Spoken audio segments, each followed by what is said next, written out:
Hey everyone, welcome to episode 13, lucky episode 13 of Yarnwire's feedback series on this Tuesday, October 6, 2020. We're here today with Chris Trapani and feedback stalwart Erica Scheinberg, talking about Chris's 2014 piece, Writing Against Time.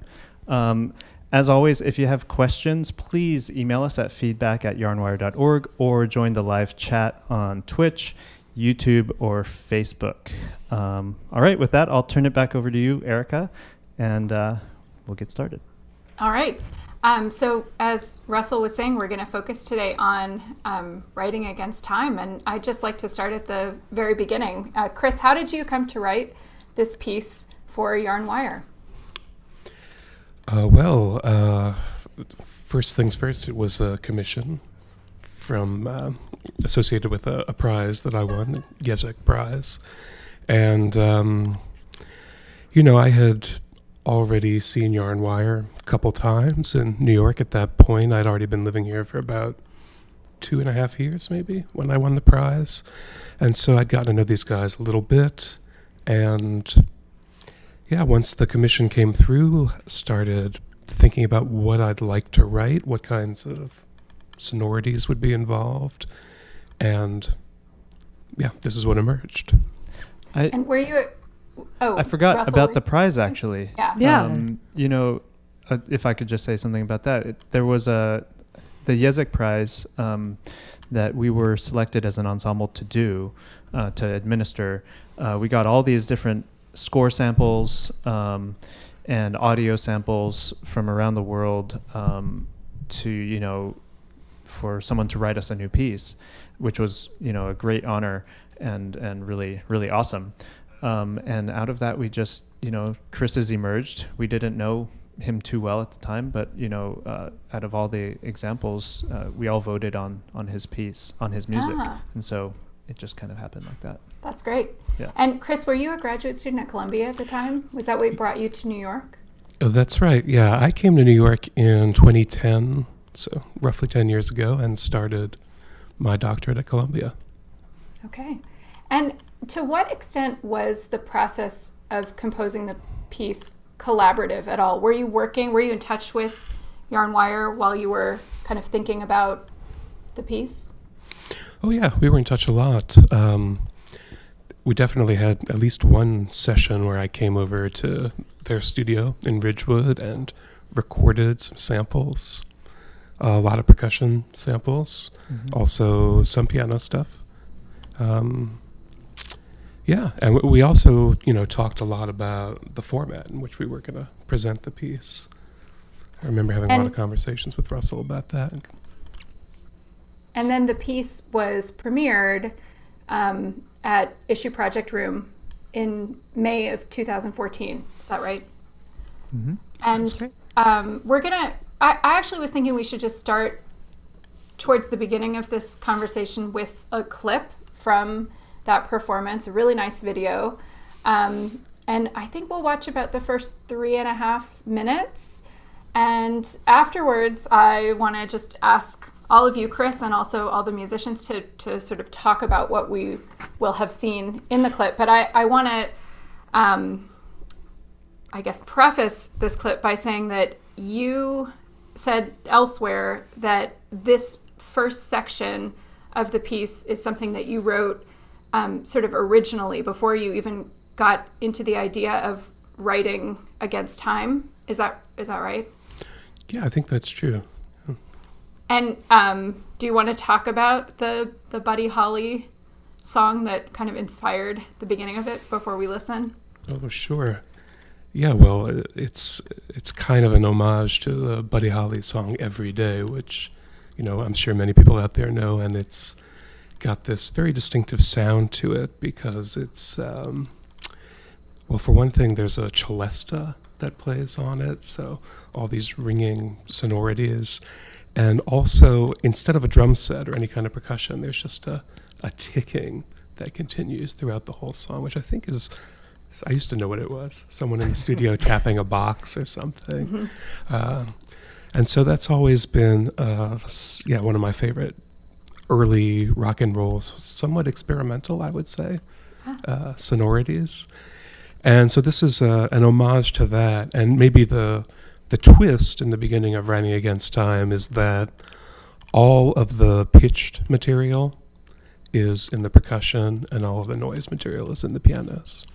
Great. Okay. Well, with that introduction, let's hear the first and see the first 3.5 minutes of that performance. Great.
Nice.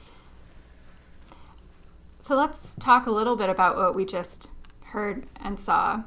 I don't know if you all have watched this video recently. Or were there any things that you noticed or thought about as you were revisiting this performance? Who are those kids playing? Yeah, I think this absolutely. I was thinking like, oh my gosh, we look so young, like 2 decades ago. Sorry. Go ahead, Laura. It's been a long 6 years. No, I think we're all thinking that for sure. But I do think this is another one of those pieces. I think we've talked about this before, where the memory that I had performing this piece, or the memory that I have of performing this piece, is so different than the experience of listening to it from the outside. And I actually, I enjoy playing this piece, but I enjoy listening to it even more. And that's not always the case. I think a lot of times I have a more enjoyable experience of being inside the piece than I do of hearing it sometimes from the outside. But I think it's kind of the inverse for me in this case. I think the overall effect is so lovely. Why do you think that is in this particular piece? I don't know. I think the sounds and the timbres of all the instruments are so well integrated, and that's something that's hard for me to focus on as an individual. Definitely when I'm concerned on, executing my own part, so to speak. Can you talk a little? Oh, I'm sorry. I didn't mean to interrupt. Oh, no, Who was that's talking? cool. Russell? Okay. I was just wondering like how we put this together. I remember looking at the score and seeing those rhythms. And the tape, if I remember correctly, or not tape because it's live electronics, we didn't have a click track. And so we had to be pretty precise with our, very precise with our rhythmic content. All these Buddy Holly tickings happen at different rates, and we had to rehearse that stuff. And I remember that was really stressful. And that's not something we could hear because we didn't really have a good monitoring system. So the electronics were doing their thing, and we were playing. And really, the only people who could hear the piece was the audience and the composer, Chris. And Ning and Laura, can you talk a little bit about what you're doing with the keyboards? Oh, with the MIDI keyboards? Yeah. Go for it, Ning. Yes, they were.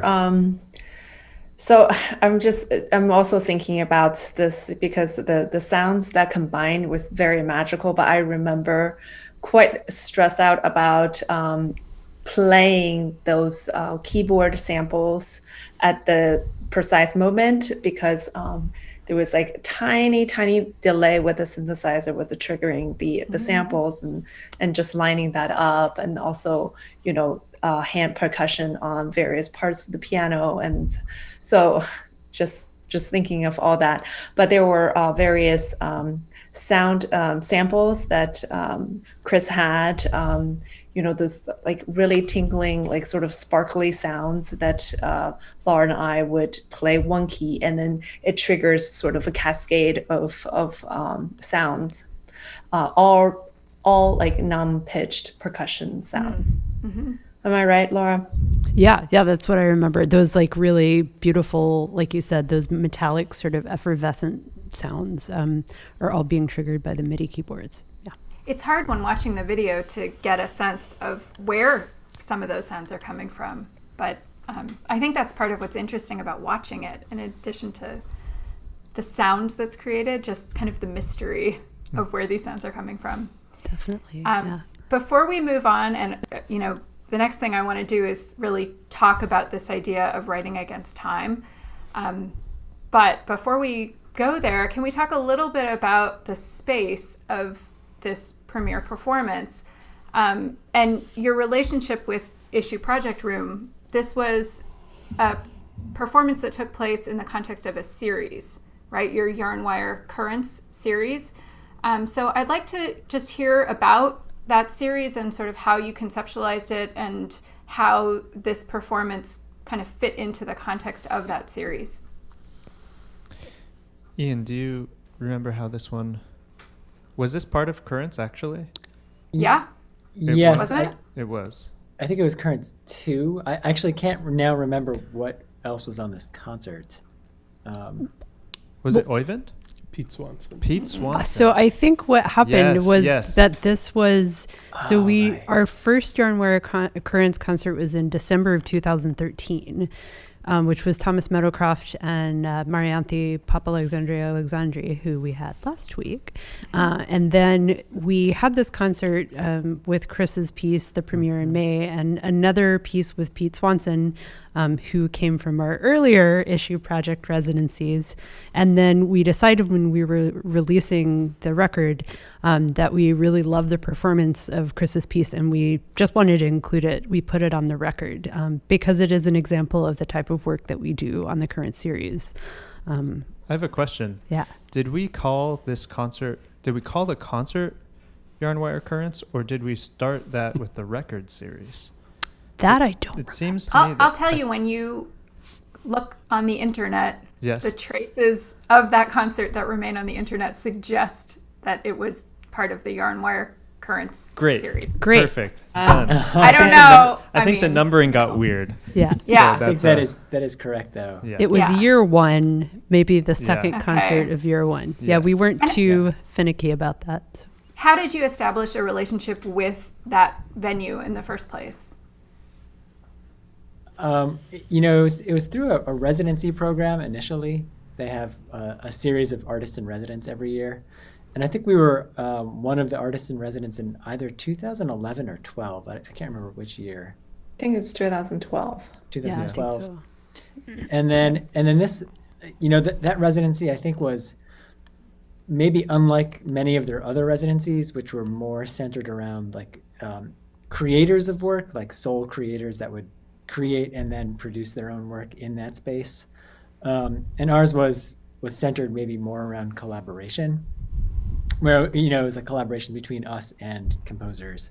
Mm-hmm. And then after our year of residency ended, it just seemed like we had 3 very successful residency concerts that year, and it just seemed like a good place to continue to do this work. A receptive audience, a good resonant acoustic space. And then we just had a lot of other people we wanted to collaborate with. So, yeah. We should give a shout out and thanks to Lawrence Kumpf, who was working at Issue then, because he was really kind of crucial in getting us in there and supporting our ideas, which, they don't have a lot of new music, quote unquote new music ensembles that did stuff back then. And so I think they took a chance, and we were interested in pushing our boundaries too. So I think it was pretty fruitful for both organizations. And someone nominated us, right, for Ensemble in Residence. I don't think that was a applied thing. Yeah. Is that true? No, I had applied. Okay. Okay. It was with Zach back then. Right. Did Zach? That's right, Zach But Zach, Layton. he was like, apply. Great. Yeah. It was a suggestion, and then here's how you could tweak it to maybe. Because I think at one point Issue, not to get too far off base, but at one point Issue had like 2 streams of programming. It was like Zach was more in charge of like contemporary classical type stuff, and Lawrence was kind of more of whatever.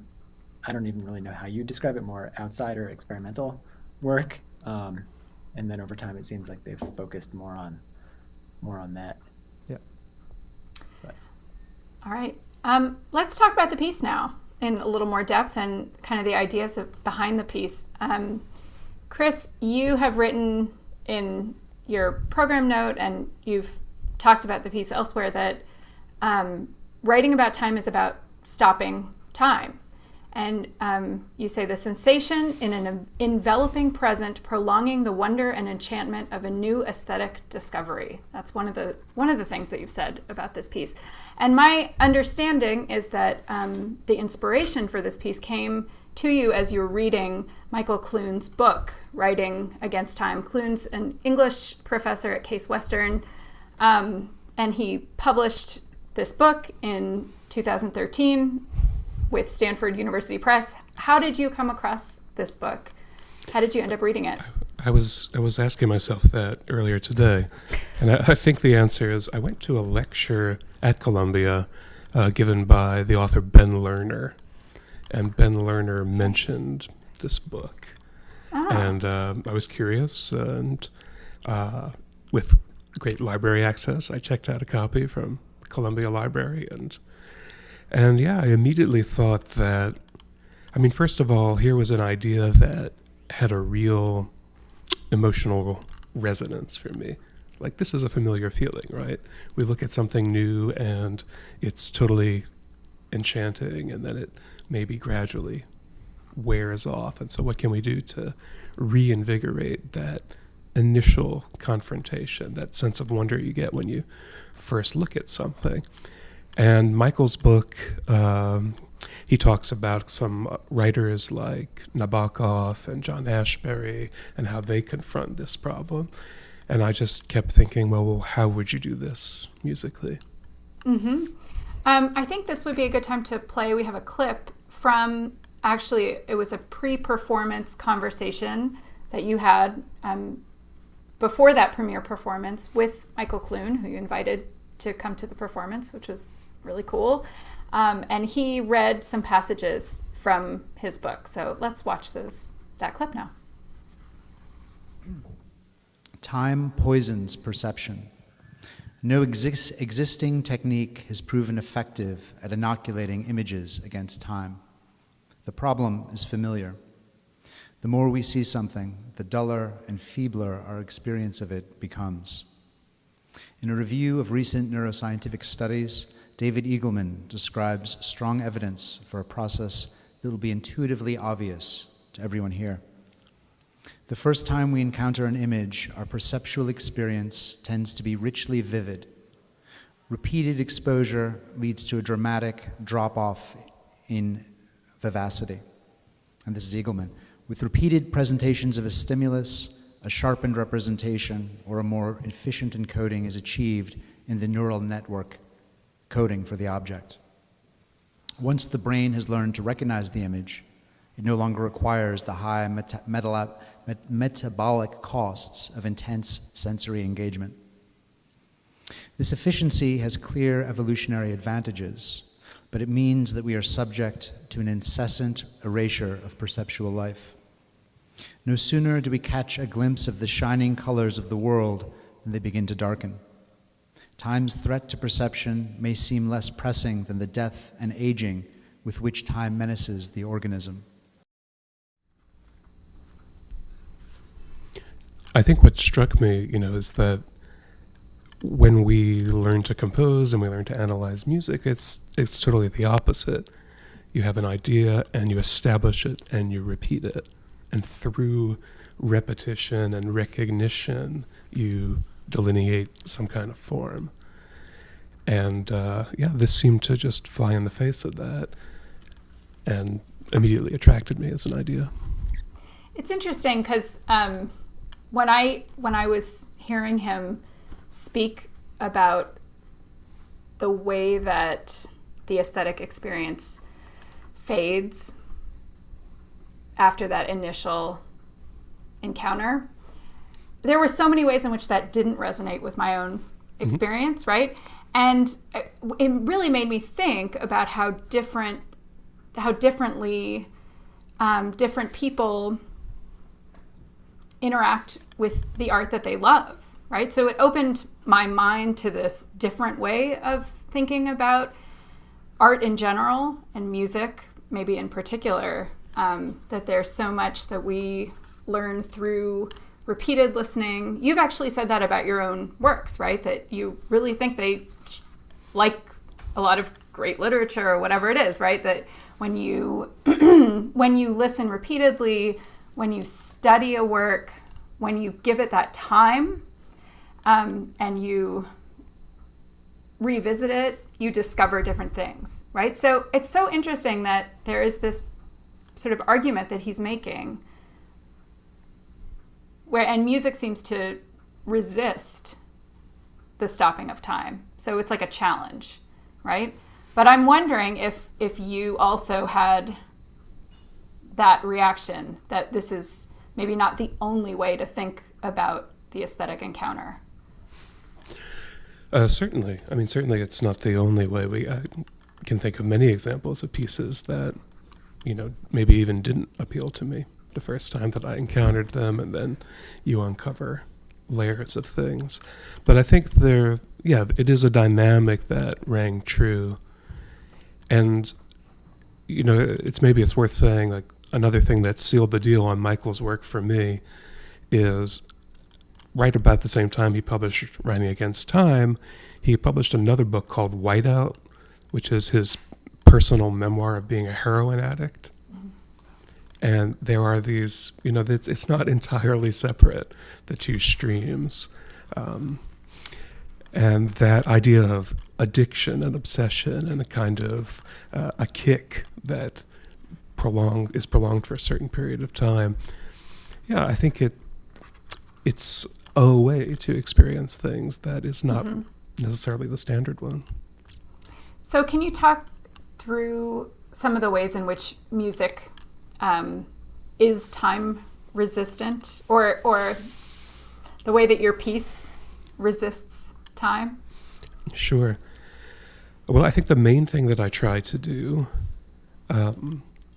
let me step back and say that in the first 2 minutes that you heard, there's maybe a more classical approach to this, because we've established something steady, and then it gets interrupted and broken and shifted constantly in surprising ways, which technically are all metric modulations that are just layering, just shoving abrupt changes in meter and tempo into the scene.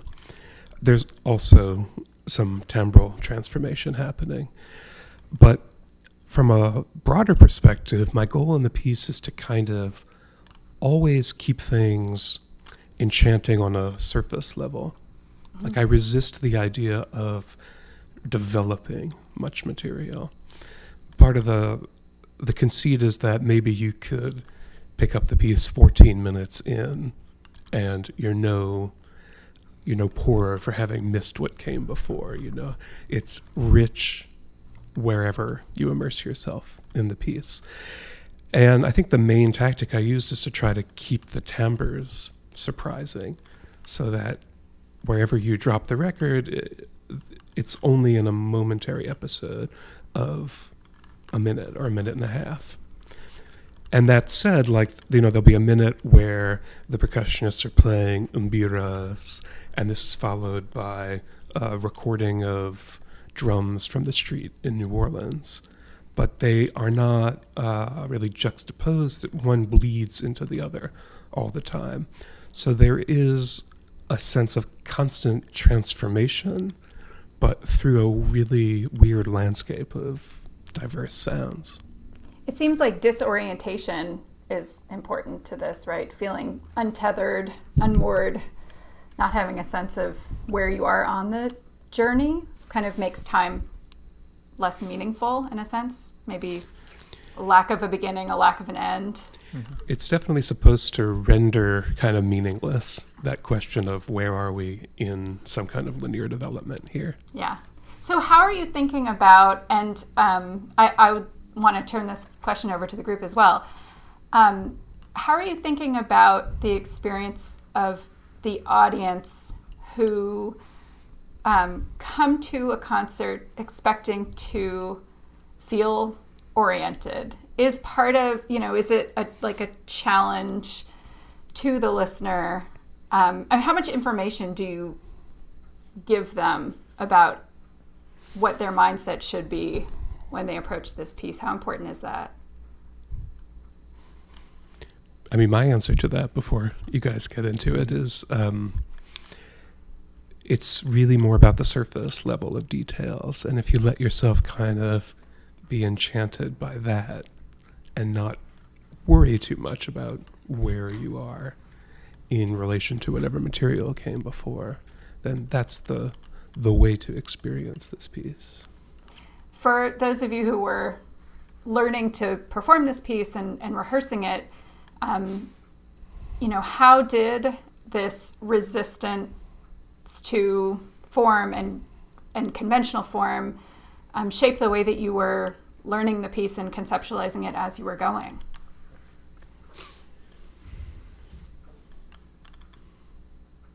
I think for me personally, I think there was definitely a sort of a minute-to-minute being confronted with a different technique or a different, making different sounds, like timbral difference, and also just, change of rhythm orientation all the time. So in that way, it was very challenging. So I think I totally agree with Laura that experiencing the piece as a listener, it's got that enchanted feeling of every moment. It's like every corner you turn in the in the market that you have never been in your dream, kind of. However, like being the performer in that moment to create those sounds with so many like different changes of all levels was definitely a challenging one. I remember it being challenging transitions between sections, because the piece, like Chris said, actually, yeah, like you feel it as a performer. It's changing just constantly. It's not like, hey, let's do section 1 and we're going to rehearse section 1. I mean, we could do that, but literally like section 1 might be 3 measures and then we have to change and transition to something else. And so I remember the big challenge was making sure our speeds were the same, getting from one sound world to the next. And also it was challenging to rehearse with the electronics properly in our studio, because they're really rich. There's a lot going on there, and there's only so much that we could do before being in the space where we were doing it. And so it was a challenge to kind of get through there and contextualize it in your brain while keeping the music flowing in front of you too. Did you, through repetition, come to feel that the piece did have a form, just by virtue of playing it over and over again? Not a conventional form, but you got used to where it started and where it stopped, maybe in a way that a listener doesn't. Yeah, I think that idea, it is really, I love Ning's idea of the dream, how like you're like when you're dreaming, you're in this one place, and then all of a sudden you realize like your dream has totally shifted and you don't realize how you got there, but it makes perfect sense in that isolated moment. And I feel like I know this piece as like, yeah, it's like a dream state of all these different timbres, like in terms of my own individual part especially, but also like moments in the electronics, like Chris was alluding to. There are like a lot of field recordings that he made and uses in the, even though it's live generated in the electronic track itself. And I remember those like moments. They're like flashes and like, oh yeah, we're here. This is the Buddy Holly section, and then there's the drummers on the street, and then there's another with like pots banging or something like that. So I have this memory of all these like different dispersed scenes in some way. Let's talk about those field recordings. Chris, can you tell us about just what the field recordings are, where they come from, and how you use them? Yeah, maybe I should preface it by saying that I think maybe 6 or 9 months before this piece was written, I told myself that I would never write a piece using field recordings, like noticing how widespread it had become.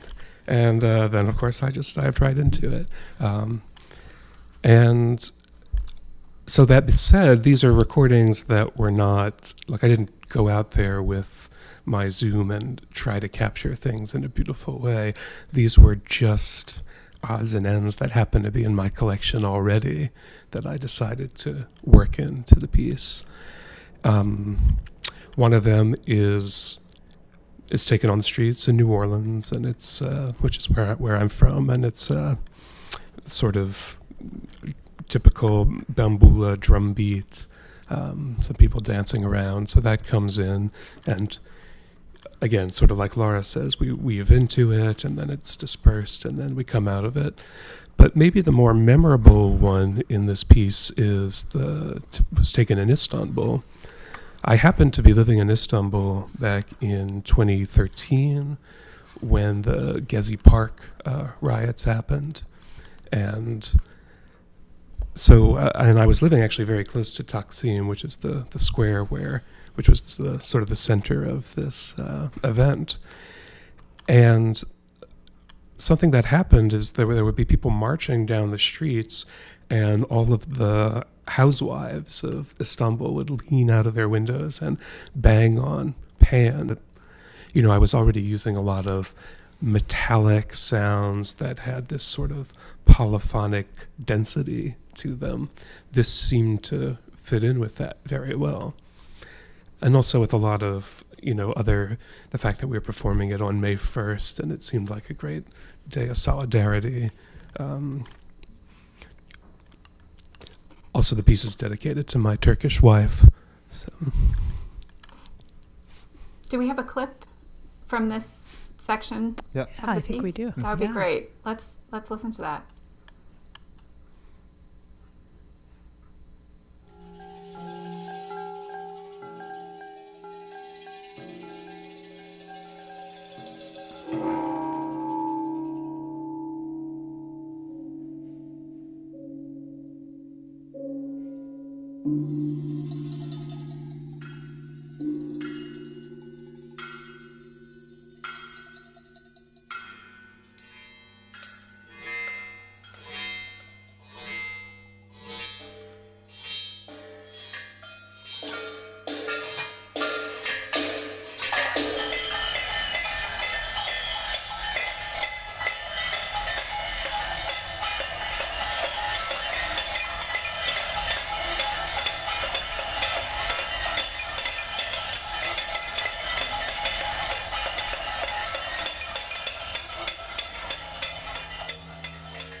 I think we actually even have a clip of Chris's recording if we want to see that real quick, just to Yeah. compare. Sure. Yeah.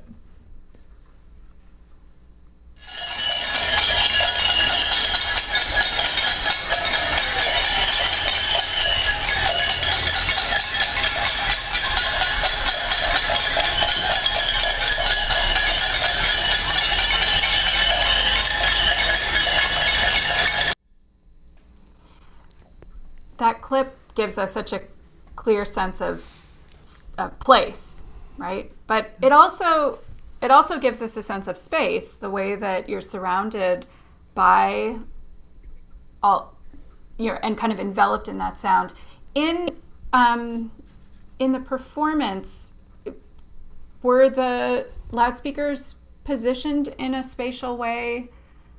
Can you talk about how they were positioned around, the performers or the audience? Give us a sense of that.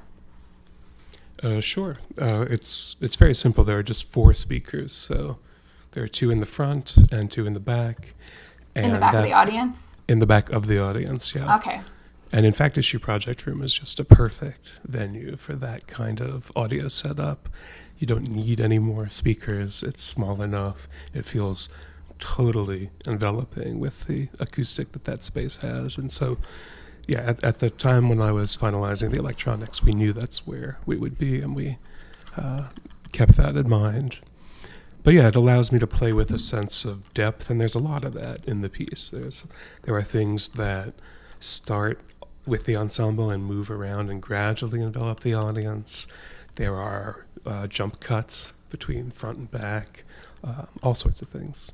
Is that also related to how you're thinking about music defying its sort of linear temporal nature? I think about the way that a lot of music that is described as spatial, like, I mean, I always think of Charles Ives's music, where you not only get a sense of place and collage, but you get a sense of the music as evoking the space of memory, which is not really in linear time unfolding, but it's like all time collapsed on itself, or the space of dreams, right? But there are other works, I would say some works that are described as minimalist also, right, that try to get at a sense of timelessness in such different ways than you're approaching it in this piece, which is so interesting. But is that spatial dimension of the piece related at all to what you're thinking about in terms of time? Absolutely. I think of space as being another parameter that I play with when I'm composing. So, I mean, one obvious thing that is very difficult to get across on a stereo recording is that space can help you in parsing really dense sounds. So something that it's inevitably will sound more jumbled on headphones than it does in a space when, Ian is up there playing glockenspiel, and there's another glockenspiel 180 degrees around the room from him. And that allows me to sort of layer more than I would typically. That's the strategy. Yeah. You also brought an instrument, which I don't want to, I know we're getting close to the end here, but I don't want to run out of time. I did. So towards the end of the piece, there's a transition towards strummed sounds, let's say. So the pianists are both inside the piano, plucking and strumming strings with guitar picks. There's a guitar, actually, that's been retuned and is on stage. And then one of the percussionists has this, which is an Autoharp. Is that the one we used? This is the one. That's that you Ian's used. axe. Ian. Right? The very Autoharp. But what I've done is, so the way the Autoharp works is, it just has a bunch of strings and has these bars that have chord shapes on them. And you push them down to depress certain strings and let others ring. And here's one of the bars, if you can see. Oops, gotta hold it like that. So you see these little bits of felt in a specific pattern. But what I did is I took the felt off and made my own chord shapes, and then also retuned the strings so that, if you strum the whole thing, it's nothing special, but you put down one chord, you change chords. And so that became a sort of metaphor for the end of the piece, where the pianos are acting as these gigantic Autoharps that are strumming themselves. I think we have a diagram, right, that shows how the instrument is retuned, and just to give you some idea of what I have are two staves, and one has the original Autoharp tuning and one has the retuned notes, and then at the bottom those are the various chords that you get from it. I wonder how well that's held its tuning. Not very well. I retuned it this morning. Oh, nice. But actually, so this piece was performed a couple years ago in Berlin, and I had to send the Autoharp. Oh my to God. Berlin. I was wondering about that. How many of the instruments that the ensemble used did you send to them? I think that this was the only one. I think everything else they were able to procure, pretty approximate versions. I think you Pots gave and us some pans are pretty fishing available. reels. Oh, yeah. The fishing reels Two that... fishing, yeah. And were those used inside the piano at one point? Is that... No, they're like the actual that's what you... real thing. Oh, Yeah. okay. That Yeah. sound, yes. You actually have both, because you have the twine at other points in the piece. that There's is bowing wire with it. inside Yeah. the piano also, right? That Ning and Laura are using? Yeah, I think and so. knitting needles. There was a lot of interesting... You have to hook it to a Interesting. little anchovy. Yeah, Chris always has great piano preparations in his music. All right. Well, I think we're kind of out of time Awesome. for today. We do have a clip at the end, though, right? We can. Yeah. We Oh, can play, yes, let's play sorry. that. Let's hear Yeah. it. Let's watch Let's that. hear it. Yes. I liked hearing you though. Play that. Here we go.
Beautiful. Thanks. Hey, you know what? We got a question. It's a question from Jamie. And Jamie asks, Chris, what program are you using to diffuse your electronics? We always get these technical questions, which is great. Yeah. So, Yeah, nice question, Jamie. Everything is done with Max MSP. I think what's interesting about the electronics for this piece is, first of all, there are no inputs into the patch. Like, there are no microphones on stage. Everything is pre-recorded, but there are basically two approaches, like tape music, where everything is pre-recorded, and live manipulation of signal. And this is somewhere in between the two, in the sense that the electronics are looking at samples but generating live what they're playing.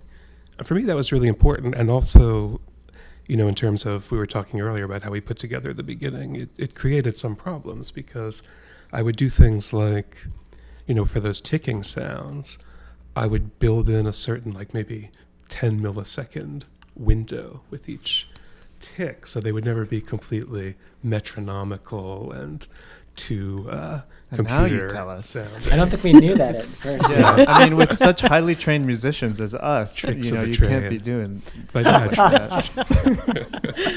trying to give it like a little bit of a human feel to it, and so it would be slightly different every time. Yeah. Nice. Well, thanks, Jamie, for the question. I guess that's all the time we have for today. Join us on Thursday, October 8th, for episode 14. We're going to be talking with Carrie O'Brien and Catherine Lamb about her piece, Curvo. Oh, I don't know how to pronounce it. Totalitas. Totalitas or Totalitas? Totally. We don't know. So we're going to learn how to pronounce the name of the piece that we played. And don't forget to subscribe to our YouTube channel. Check us out on Twitch. We're really curious how that works. And also check out our Patreon page. All right. Thanks a bunch, and see y'all next time. See ya. Thanks, everyone. Bye. Yeah, Thanks, thanks for having everyone. me, guys. Queer.